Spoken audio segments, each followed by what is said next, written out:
Alrighty, here we are. I'm excited. Ow, ow, ow, ow, ow, ow. Alrighty, so Marika Goolsby, former foster youth adoptee, wrote a book about my time in care. It is available for pre-order. Get your copy as soon as possible.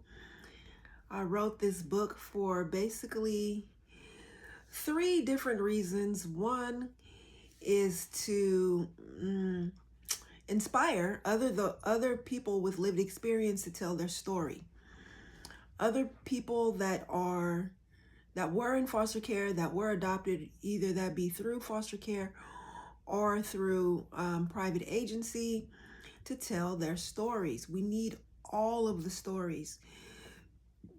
We need all of the real lived experiences, not Hollywood depictions of the child welfare system, because that is created for entertainment purposes only and not to improve the system. So that is part of the reason that I decided to embark on this journey. But you know what? Actually, when I first started this journey, it was because I heard over and over, it'll be healing for you. It'll be healing for those who read it. It'll be healing for you. It'll be healing for those who read it. So that's what got me started. And I also heard over and over, as long as you keep the secret, you are protecting the abuser. And those 2 messages rolling around in my brain over and over is what got me started. That's what got me started on this journey. So let me share this out so people can know to join the live. Join the live, join the live. All right, so let's do that part.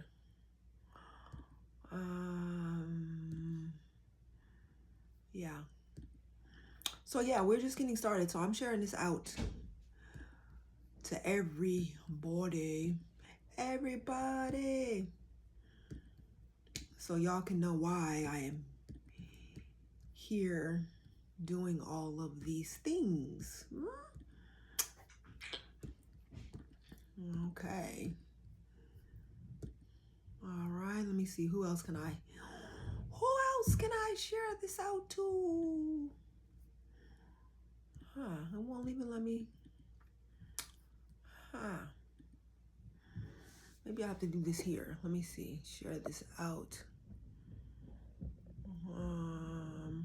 Yep. 2 groups. There we go.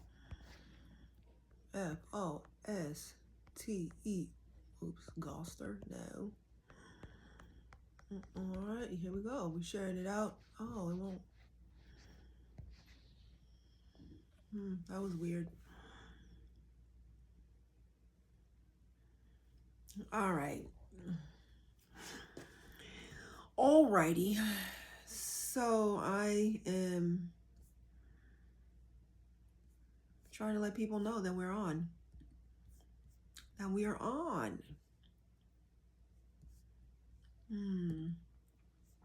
So yeah, this is different.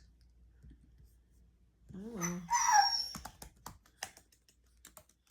Oh, I think this is the way. Let's talk all things foster caring and adoption. Maybe that's how I have to do it, like that. I think so. And then do that. Yeah. And then.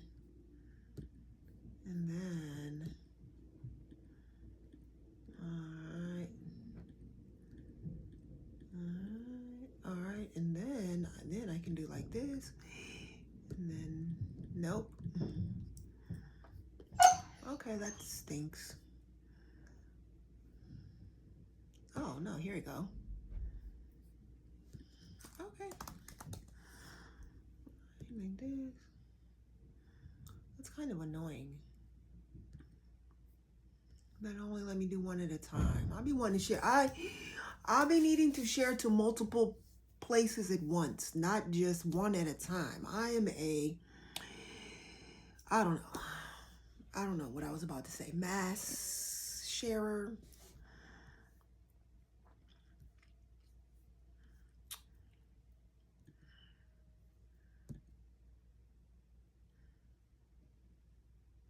Well, anywho, I'm gonna share it out some more, and then we're gonna get into the conversation.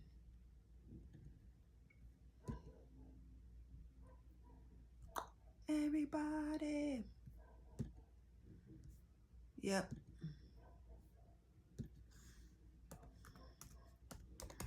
We'll post it to the adoption groups too.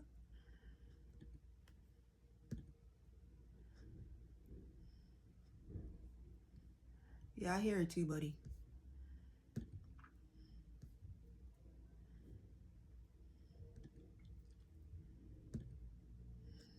Okay. Well, anyway, all things foster care and adoption. That's what we're talking about today. Hopefully some folks will join. I missed a Sunday, so I don't know. But I'm back today. Today is Sunday. And we're talking all things foster care and adoption. So I was basically just starting the live talking about why I wrote this book, how I started writing this book. I started writing this book because over and over, from therapists, from friends, from acquaintances, co-workers, just everybody that even knew that I was in foster care and adopted were like, oh, you should write your story because it'll be healing for you. It'll be healing for the person that hears it. And part of me believed that, but part of me didn't believe that. Part of me was kind of like, I had grown up hearing over and over, nobody cares, nobody cares, nobody cares. Tell somebody who cares. So I didn't really believe it. I didn't believe it because I really have felt that people are just way too self-absorbed to even care. You know what I mean? So then I also heard, if you're a survivor of any type of abuse, as long as you keep the secret, you are actually protecting your abuser. Now that I feel like had to marinate in my spirit a little while before it really started to make sense to me. And then I started feeling like, they're no longer deserving of my protection. Like, yeah, I am protecting them and their image and the lies that they've told people about them, about me. And yeah, I feel like I don't want to do that anymore. I don't want to protect my abusers any longer. They are not deserving of my protection. So that's kind of how it started. That's how it started. I started writing. It has been a long journey. It has been a journey that I started and then stopped, started and then stopped, just because it was so triggering and so heartbreaking at times to be writing my story. And so yeah, I had to write, I had to take a break. I had to write, I had to take a break. I had to write, I had to take a break. And that's why I have been working on this book since 2017. 2017. And it's finally finished. And I'm just so over the moon happy about it. Okay, so you know why I started it. You know why I started. I started it because, heal myself, heal someone else, and no longer protect my abusers. Then another reason why I started it is education, because so many people don't know about the system whatsoever. Since I've been on this writing journey, if I talk to people about it and they're like, oh, you used to be in foster care, like, oh, you were adopted, like, what was that like? Was that like, did you get great parents, and did you, were you better off? And so many people don't know anything about the foster care system, and they don't know anything about adoption. The feedback I got a lot was, oh wow, I never knew, I had no idea, oh, I didn't know. And so many people are really clueless. So education, so inspiration, education. So inspiration is because I hope to inspire those with lived experience to tell their story. So I jumped ahead there. So inspiration, because I hope to inspire those with lived experience to tell their story, because we need to get our stories out there. Too many people are relying on Hollywood depictions of foster care and adoption to know the truth about the system. Only those who have survived it, like myself, are the experts. We are the experts. Those of us who lived it, grew up in it, survived it. So many of us did not survive it. And on some days I question, did I really survive it or not? But that's a whole nother topic. So yeah, I hope to inspire another former foster youth or another adoptee to tell their story, good, bad, or indifferent. All the stories need to be told so we can have an accurate depiction of what is going on in the system. And it doesn't matter how you get your story out there. Some people get their story out there through writing a book like I did. I wrote my memoir. Some people write a screenplay. Some people write a book of poetry. Some people will do like dance, some sort of expression dance, Some people will write songs. Some people will paint. Some people will sculpt. So there's so many ways to get your story out there. Some people will do a blog. So when I first started really starting to challenge the whole nobody cares, and when I first started attempting to tell my story, it wasn't even to challenge that nobody cares, because I really didn't think anybody would. It really was to lean into healing myself and maybe healing one other person who might care. Really. Now, I used to be a part of a queer arts theater group, and we were about Black liberation and healing, and I absolutely loved it.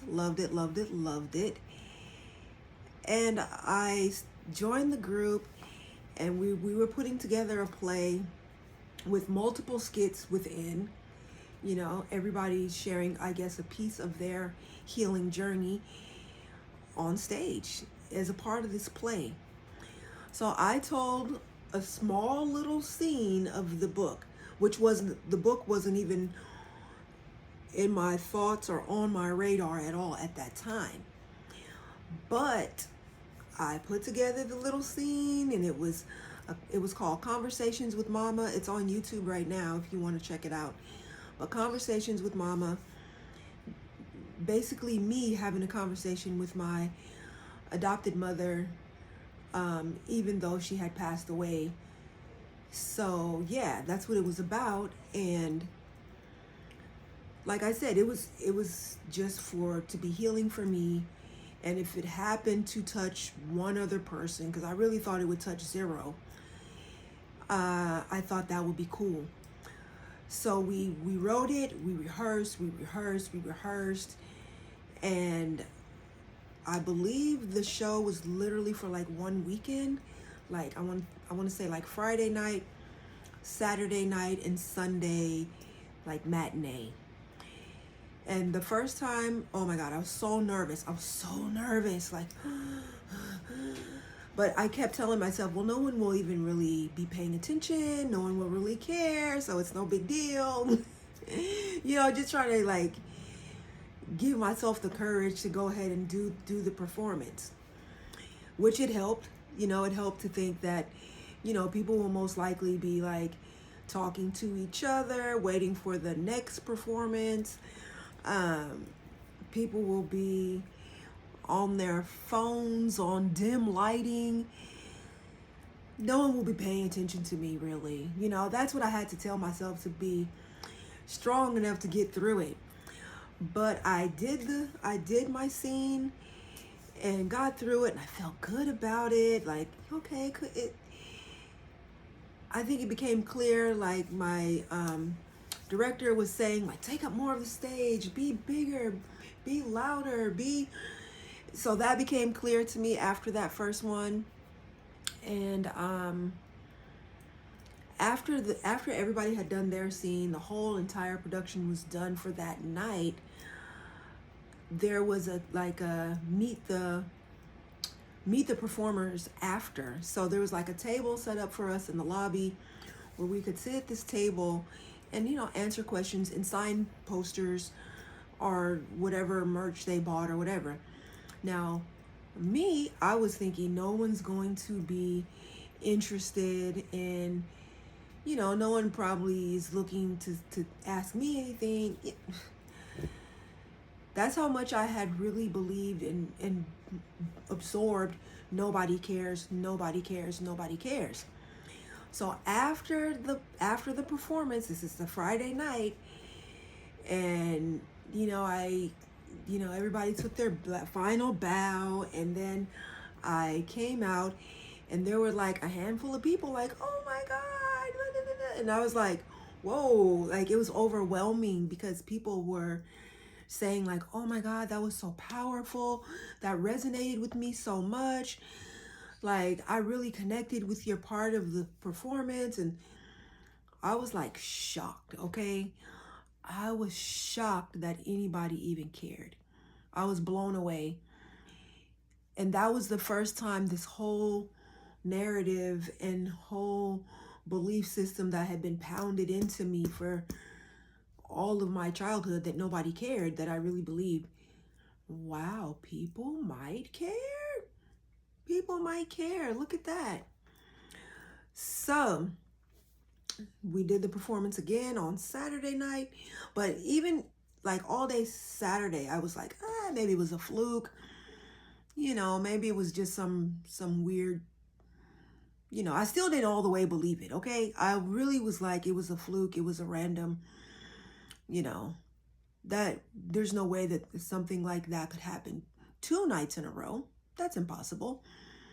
And sure enough, it happened again. And I was blown away once again. Like, and it wasn't the same people. It was different people that were saying that the part of my story that they heard touched them, moved them to tears, made them feel things, made them remember things, made them think things. And then I was like, wow, like, okay, maybe people care. Maybe people, but maybe it's just artsy people that, come to plays and shows like this. Maybe it's those type of people that care. So the last performance happened, and same thing. People were like, oh, Marika, that was fantastic. And you're so brave. And, and I was like, wow. So it's true.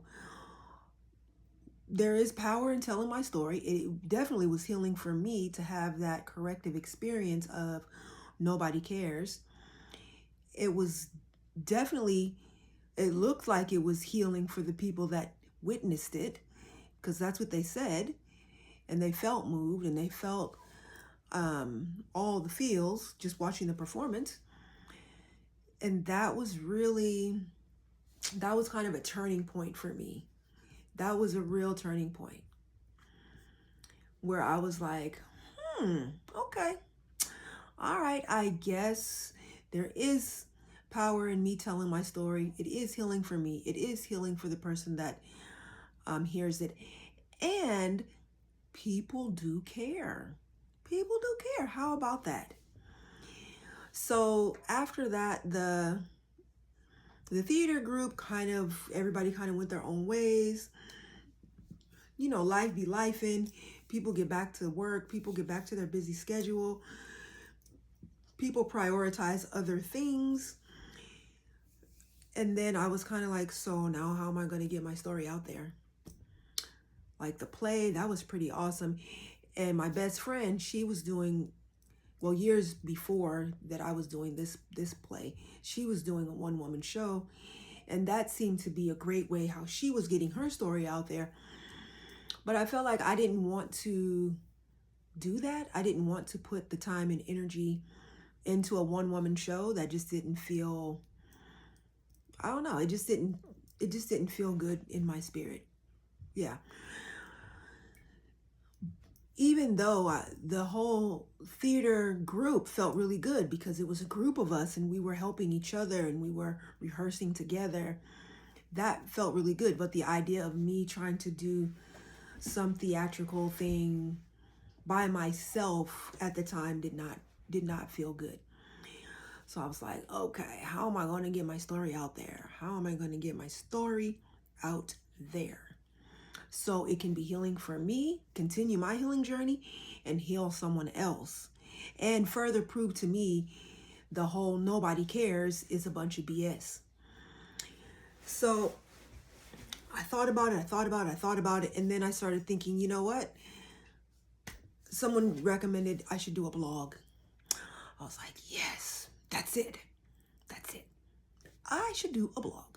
I should do a weekly blog, and that will be the way to get my story out. And that's going to be the way to get my story out, by writing the weekly blog. So I started writing, and what I quickly found out is that because of my work schedule being so random and inconsistent, that meant the blog was random and inconsistent. So it was like I would have like 5 posts in 1 week, and then the next couple of weeks nothing, and then it just felt all over the place. And sometimes it was hard, and I'd be all teary about it, and then I was like, oh my gosh, I don't think this is working out. I was like, I do not think this is working out at all, period. So I was like, you know what? I just need to write a book and get the whole story out at once. Just out of my system, out of my aura, just out, off of my heart, out of my mind, just out there. So I started writing the book. And it's been an up and down roller coaster. It's been an emotional roller coaster. And part of the roller coaster was me not realizing that it still hurts. It still hurts. Like, in my mind, I've had years and years and years of on and off therapy, and I should be cured. I should be cured. You know, I dealt with it. I've talked about it. I've wrote about it. I've performed about it, you know, on stage now. I've blogged about it. I should be able to talk about this like nothing. This is what I believed. So then when I started writing, and it turned out actually, oh my God, it's still very much painful. And there were aspects of it I hadn't thought about in a long time. If you hear something, that's my husky. I have a Samoyed / husky who's, talking. But anyways, so yeah, I was like, whew, I need to take a break. You know, I would write, I would get to the hard part. Like, oh, I forgot about that. Ooh, I need to take a break. Oh, I need to take a break. So breaks would be like weeks long, days long, months long sometimes.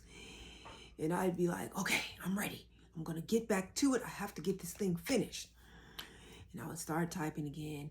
And Now, I'm the strong believer that when the student is ready, the teacher will appear. When the student is ready, the teacher will appear.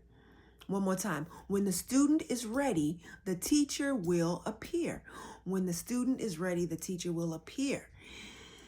So I must have been really ready because a friend of mine who is a Korean adoptee, I was talking to her about it. She's written several books. And I said, I really want to write my story, but I'm struggling.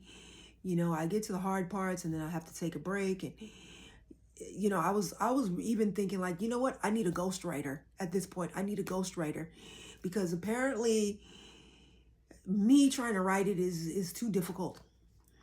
And she was like, well, if it's your story, it should be from your voice, your point of view, and you would really feel good about it if you did it instead of getting a ghostwriter. And I was like, I don't care. I just need to get the story out, like, in the quickest way possible. And she was like, you know what? I know someone who can help you. She's a writing coach. She does do ghostwriting. She does editing. She's amazing. So she gave me the name. She gave me the contact information for her person who I did reach out to. And she basically said the same thing. Like, yeah, I could be your ghostwriter, but this is your story from your point of view and your memories and your life. And it would be better if you wrote it. And I was like, okay. So I said, well, this is what I have so far. And we met weekly to talk about what I wrote and what was clear and what wasn't clear. And, well, what did you mean when you said this? And, well, what about this? And how did you feel? And where were you? And how old were you at that time? And it was really helpful. It was really helpful. I was able to like, okay, yeah. Those are good questions to really get the writing flowing out. And I wrote and we talked every week back and forth. And that was fantastic. So I think she ended up getting sick for a little bit. She wasn't feeling well. She needed to take some time off. And honestly, I think I needed a break because I had hit another hard part. So the work stopped. And then time went by, and then I was like, you know what? I need to get started again. I need to get back at it. So I reached out to her and was like, how are you feeling? I know you were focused on health things or whatever for a while. How are you feeling now? And she said, you know what? I am better, but I'm fully booked. She was like, I'm fully booked. And yeah, she just didn't have the space. So I was sad, but I was like, okay, I understand. And I was like, you know what?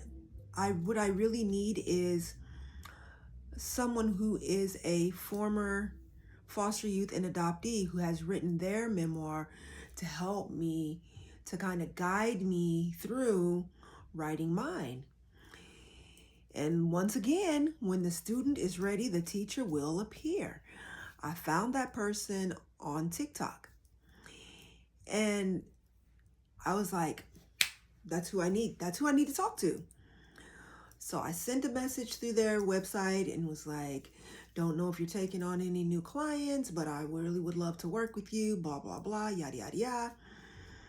And got a response, and boom, now we're working together. And he recommended an editor. He was like, I'll be your developmental editor, and this will be your copyright editor. And really helped me kind of fine tune and sharpen the story. Like, okay, well, what did you mean here? What does this mean? Well, you said this, but then you said this, and this part isn't quite clear, and I'm still confused about. So those type of clarifying questions were a big deal for me. Big deal for me. So I was able to keep going and actually get to a finish line where I was like, okay, this is pretty good. This is pretty good. So my time with them ended because I was contracted for a certain period of time, and so that ended. And then I was like, but I still want to fine tune it and really make it crystal clear and the best it can possibly be, the absolute best possible that it can be. So I ended up reaching out to the director that was the director of the Queer Arts Theater Group. And I was like, oh my God, she's a freaking genius. And I know she's a genius, but I know she's dealing with life on life's terms, and she may not have time or energy for it, but I have to find out. And I reached out and she said yes. And I feel like leveled it up, took it to the next level. So I keep telling, and author, yes, she is also an author. Thank you, honey. She is also an author, and she really helped me take it to the next level. And it is polished and beautiful. And it is something I'm very proud of, my own voice, my own story, not by a ghostwriter. And I'm so happy I'm waiting for it to come in the mail so I can send it out to everybody that did a pre-order. Huge thank you to everybody that pre-ordered, that believed in me, that cares. Everybody that cares to even know my story. Because remember, my old belief in old programming that had been grilled and drilled into me, nobody cares. Everybody who pre-ordered has proven that to be not true. So I appreciate that big time. So yeah, the writing process has been something else. I started out, like I said, just to recap, I started out just getting my story out to heal myself, maybe somebody else. Then it was like, okay, I'm not going to protect my abusers. And now it has evolved into 3 different reasons: inspiration, education, prevention. So to inspiration, I want to inspire those with the story to tell their story, good, bad, or indifferent, and whatever. Sorry about that. Whatever format you can tell your story. Okay, thank you, Star. Thank you. Whatever format. Okay. Get your story out there. If you got to write a book, write a play, write poetry, write songs, write music, do interpretive dance, raps, whatever. Just get your story out there. Get it out of your body, out of your system. It will be healing for you. It will be healing for someone else. And if you're a survivor of any type of abuse, you will no longer be protecting your abuser. So I hope to inspire and then educate. I hope to educate people with lived experience. No. I hope to educate those who have no clue about the system, about what is exactly going on within the system. So many people don't know. Since I've been writing this book and talking about this book and talking about my experiences, I get a lot of, oh, I had no idea. Oh, I had no idea. Oh, I never heard of that before. I never thought of that before. Because too many people are relying on Hollywood films and depictions of foster care and adoption instead of real live lived experiences of foster care youth and adoptees. Listen to former foster youth and adoptees if you really care to know what's going on in child welfare. We are the true experts. We have lived through it, period. So education. And then prevention. I hope to prevent children in the future from going through what I went through, because no child should go through what I went through, period. Yeah. So those are the three reasons that I continue on this journey and have leaned into advocacy at this point. Now, this book I wrote is available on pre-order. It's going to be on pre-order until launch. The link is in my bio. If you can't find the link, let me know. I will gladly send it directly to you. This is my heart and soul on paper.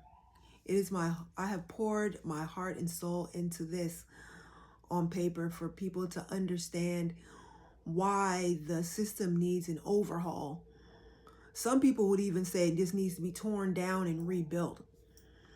But that's the conversation for another live.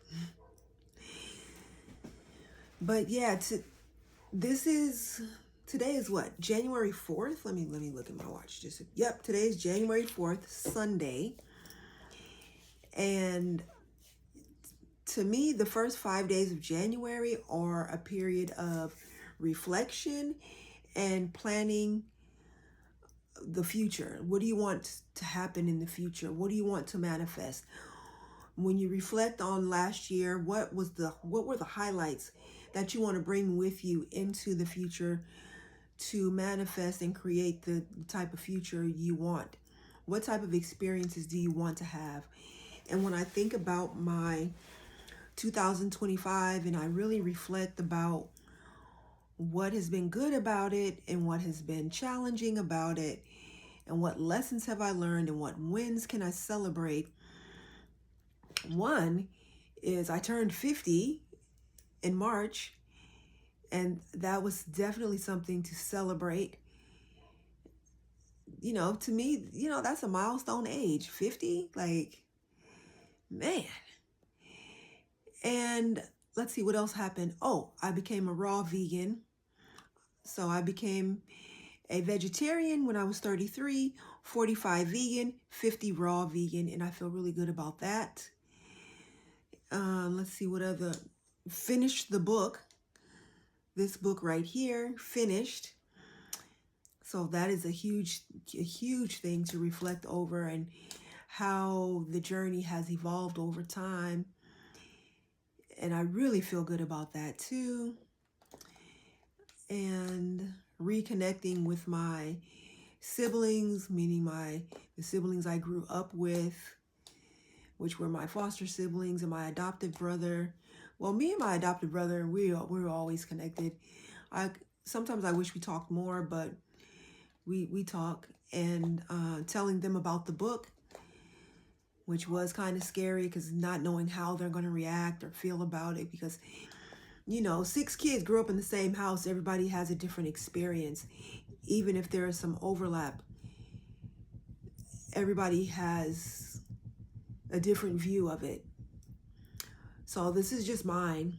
This is my view and my experience. And I wish one of them or a couple of them or all of them would write their story. And then we could see how much is the same and how much is different. But, I hope I inspire them. Maybe, maybe not. I don't know. And then when I look over 2025 and really reflect, like, I have grown a lot as far as just having conversations like these online. I started out on my TikTok account, just silently writing and getting writing support.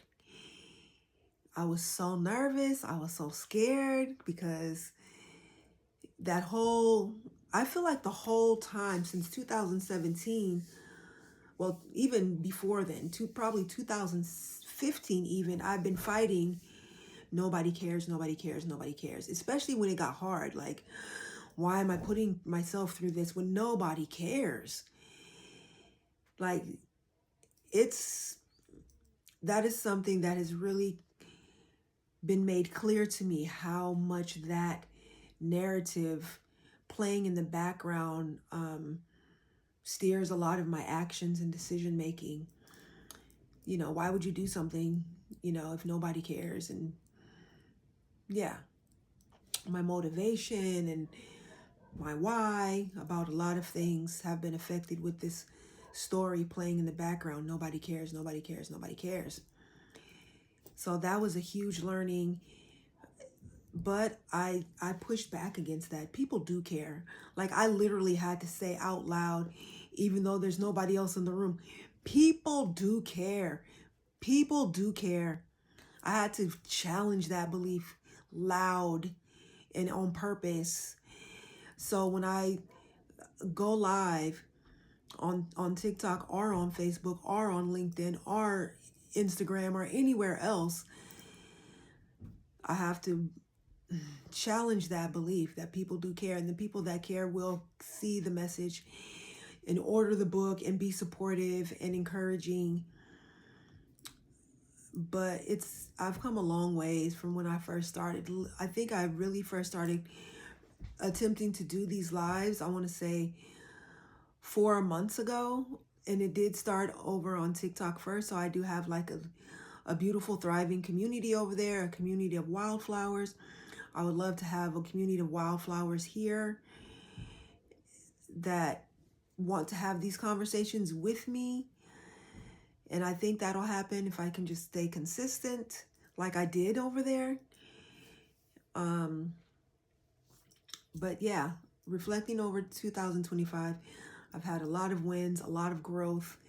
I've had some losses. I've had some pet losses that have been heartbreaking. But, you know, that is the circle of life. You know, pets don't live forever. Humans don't live forever. Nothing lives forever, or at least not in its current form. Nothing lives forever in its current form. I believe. We do transition to another phase of life, right? One that I don't have access to in this current phase of life, and that is saddening. But I have to continue. I have to continue on my journey and my mission, which is to inspire, educate, and prevent. So that's what I'm doing here. And I think I'm going to be attempting to figure out a time where I can be in this community more, maybe even just as much as I am with my TikTok family. So we'll see how that goes. You know, I think I need to really get still with my schedule and figure that out. That might happen tonight. Yeah, I'm deciding that'll happen tonight. There we go. Boom. So yeah, reflecting over my 2025, it has been good. It has been good. It has been challenging. It has stretched me. It has made me grow in ways that I didn't even think were possible. Like having this conversation with folks like here. So yeah, and now when I'm looking forward to 2026, I am super excited that the book is finished. It's coming out. I'm just so juiced that I'm going to be mailing copies out in a couple of weeks, 3 to 4 weeks, 4 weeks, something like that. I'm very excited about it. I'm excited to receive the feedback. I'm excited to see the reaction videos, good, bad, and indifferent. I'm excited to see how people respond to it. And I'm also excited to grow my community of wildflowers that is busting through concrete to make change. Because it's going to take all of us. It's going to take former foster youth. It's going to take adoptees. It's going to take foster parents, adoptive parents, birth parents, legal guardianship parents, permanent legal guardianship parents, conservatorship parents, all of that. Social workers, CASA workers, attorneys, family court judges, case managers. It's going to take all of us to improve the system, to make the system work in a way that works for us, those of us who are living the system. So I'm excited for that. Over on TikTok, we have talked about we are in the process of making a hashtag campaign. I'm very excited for that. The very first one for the wildflowers and the very first one of the year. So in my mind, there will be more all year long that we will be working on.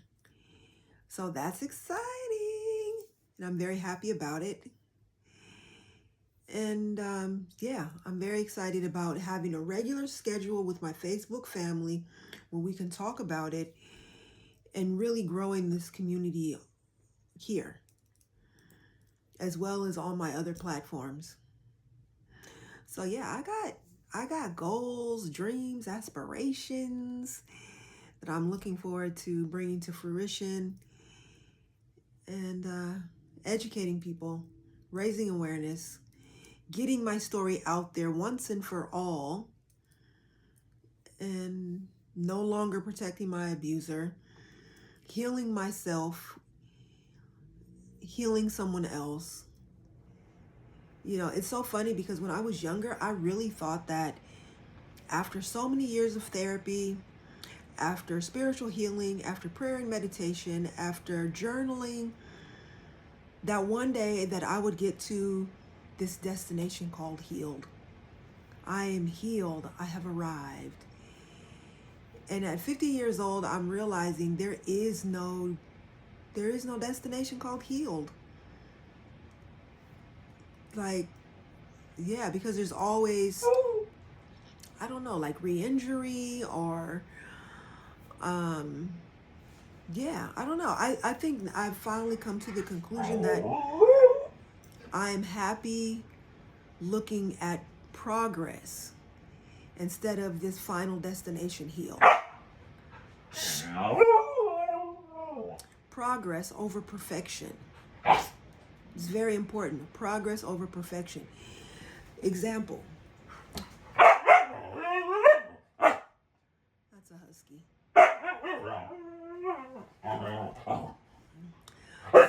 Shh. Yes, I hear you. I'm not putting you on camera. I'm not putting you on camera. So progress over perfection, looking for signs of progress instead of signs of perfection or complete healing has been, yeah, a part of my 2025 reflection. So example, because of me being in foster care and adopted, you know, abandonment issues are a huge deal, or have been a huge deal for me. A big deal for me. And me, Marika, as a young person in a relationship, you know, I liked routine. I liked knowing what was going to happen next. We get up, we go to work. After work, we make dinner together. We watch a show, we go to bed, we wake up in the morning, we do the same thing. You know, I like that, you know? And then all of a sudden for my partner to say, you know, after work today, I'm going to go play bingo with my friends. Oh, what? What? Like, that's not the routine.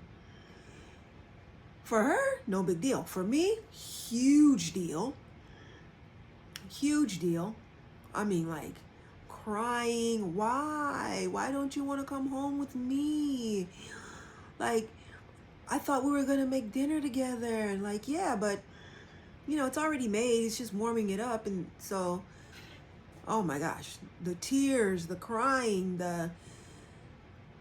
yeah, it was bad. It was really bad. And she was confused. Like, what? It's only a couple of hours. It's not like I'm going to be gone for days or for a month. It's only a couple of hours. I'll be home later. She didn't understand. And it wasn't until we started couples counseling where the couples counselor said, you know, Marika's mommy left and didn't come back. It was like a light bulb moment, like, oh. So the couples counselor was basically like, to me, you need to be a little stronger and she needs to be a little softer. Instead of just getting mad and being like, oh, this is ridiculous. I don't got time for this BS type of thing. So we got to a point where she would be like, now remember, like multiple reminders, I will be going, you know, to play bingo with my friends for a little while. Remember, oh yeah, sure, no problem. Have a good time. Okay, well, I'll see you later. And I would be so sad, but I was able to like talk myself out of it, like it's okay, you know, like coping skills, you know, comforting myself. It's okay, she'll be back, it's okay. That was me, like 33 years old. Yeah. But then I finally got to a place where, you know, I still do have abandonment issues, but not like that. Not like that. I can still, it'll get triggered from time to time, and I can be like, okay, breathe. It's okay. It's okay. Like, I don't like break down, cry. I'm like curled in a little ball in the bed, like devastated, completely devastated. No, no more. And it's not like, it's not triggered nearly as much as it used to be. Like, hardly ever it's triggered. So that allows me to see progress and feel very good about it and feel very proud about it. Progress over perfection. So yeah, you know, healing. The healing journey continues. I stay looking for and celebrating progress. And that feels really good.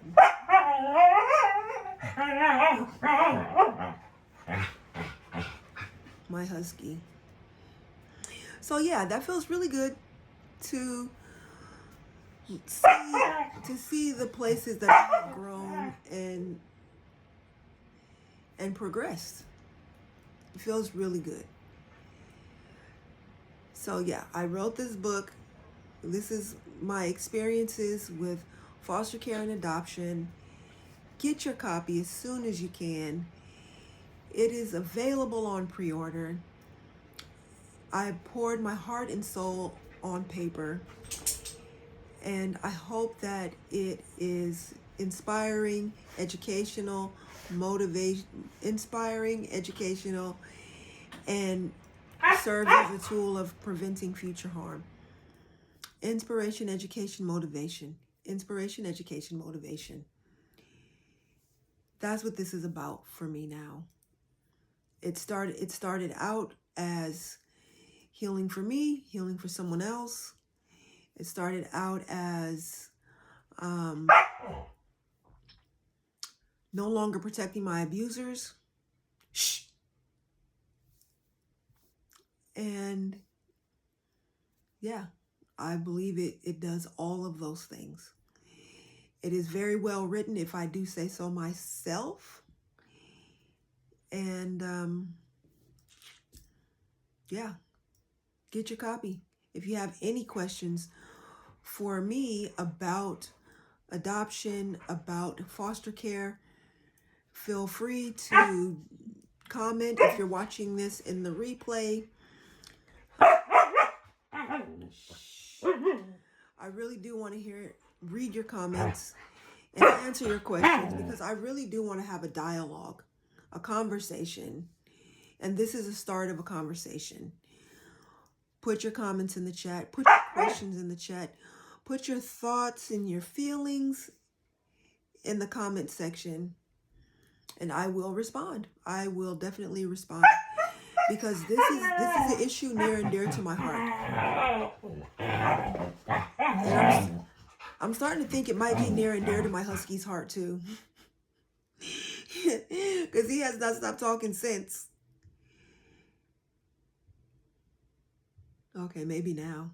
But yeah, this issue is near and dear to my heart, because this is my life. This is what I lived. This is what I survived.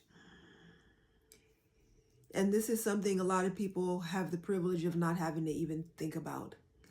A lot of people don't even have to think about what would life be like if I were separated from my biological family, or if I was raised by complete strangers that were abusive to me on so many levels.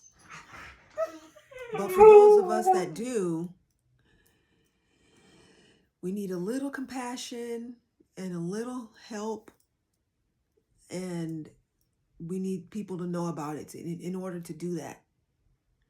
If people, we just cannot continue the way things have been going with people being like, oh, I had no idea. Oh, I didn't know. I had no idea. Because that's just going to just keep continuing the cycle of trauma and abuse, and that I got just kind of swept up into. Unacceptable. Unacceptable. Children deserve better. Families deserve better.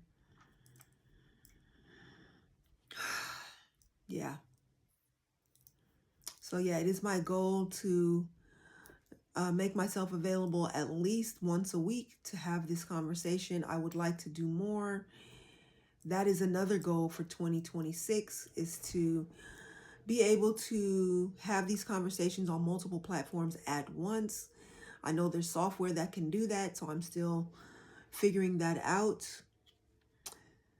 And yeah, if you know a software that is fantastic, that you love and would like to donate it, that would be so appreciated, because things cost. I know the one that I'm using right now costs a little bit of money, so I would absolutely love it if someone could donate, so I could be able to do that, so I can be able to raise awareness in a more time efficient way, because going live takes time, and having to go live on multiple platforms separately can eat up the whole day. So I'm just putting it out there. They say, ask and you shall receive. I'm asking for donations to be able to afford this software to go live on multiple platforms at once. And if you are open to donating, let me know in the comments or send me a direct message. That would be fantastic, because I am building a team of wildflowers to bust through concrete, to make change, to improve the system, so we can prevent future harm. That's what we need to do. We need to prevent future harm to children and families, so my story is not ever repeated again. And I say this too all the time, that my story is not some weird, unique, one-off type of story. The sad truth is, the things that I experienced, too many other children have experienced as well. Now, if it was something that just happened to me and only me, and it never happened anywhere on the planet, I'd be like, wow, whew, too bad for me, sucks for me. I guess it was just, something about me, why that happened. But no, after talking to so many former foster youth and adoptees, there's too many stories similar to mine. There are reoccurring themes woven through all of our stories, which is another reason why it's important that all of our stories get told, so people can see, like, this is not just one bad apple that spoiled the barrel. This is a rotten barrel with one or two good apples in it. And that is unacceptable. This story should not have so many common themes that other people have gone through. Unacceptable. To me, that's proof that there's a systemic problem. The system doesn't work for the people that it's supposed to work for. It may work for a few people that are making money off of it, but that's about it. So yeah, that's why I'm here, and that's why I am doing what I'm doing. That's why I wrote this book, because systemic problems need to be changed. Let me see. They're supposed, So yeah, that's what we're doing here. We're raising awareness. We're educating people. We are inspiring. We're educating. We're preventing future harm. We're healing me, healing those who hear my story. And we are no longer protecting, I am no longer protecting my abuser. They do not deserve my protection. They never did. I was supposed to be being protected by them. and I was not. Because the truth is, somebody should have been protecting me from them. Yeah.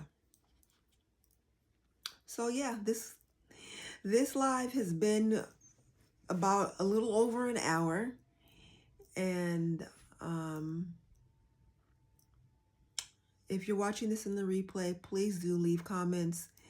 Let me know what you think, what you feel, yeah, please engage with this video, and buy the book. It's available.